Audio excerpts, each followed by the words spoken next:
جی doctor صاحبہ welcome to our show. Thank you miss Amna.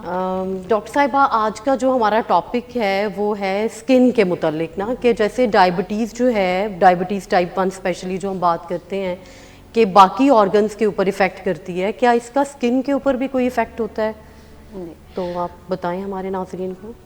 G Amna, diabetes کا skin پہ بہت سارے اثرات ہیں، بہت ساری اسکن کنڈیشنز ہیں جو ڈائبٹیز سے ریلیٹڈ ہیں، اور اس کو اگنور نہیں کیا جا سکتا کیونکہ کہا جاتا ہے کہ اسکن ہمارے جسم کا سب سے بڑا عضو ہے، اور ہمارے پیشنٹس اس معاملے میں، اسکن کے معاملے میں ہماری عوام سینسیٹیو بھی ہے. تھوڑا سا بھی کوئی ایشو ہو تو وہ الرٹ ہو جاتے ہیں کیونکہ اس کا خوبصورتی سے تعلق ہے. تو بہت ساری بیماریاں ہیں جو ڈائبٹیز کے ساتھ ریلیٹڈ ہے، خاص طور پر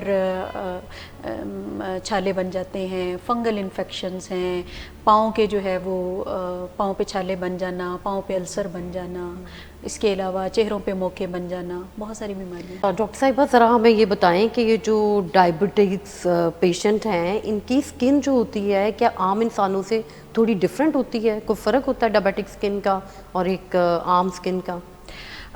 ڈائبٹیز میں اسکن ڈرائی ہو جاتی ہے، زیادہ ڈرائی ہوتی ہے، اور اگر جس طرح ڈائبٹیز ایک کرونک کنڈیشن ہے، پرانی لمبا عرصہ چلنے والی بیماری ہے، تو اس کے ساتھ اگر خون کی کمی ہو جائے تو اسکن پیل ہو جاتی ہے، جس کو ہم خون کی کمی ہو جانے کی وجہ سے.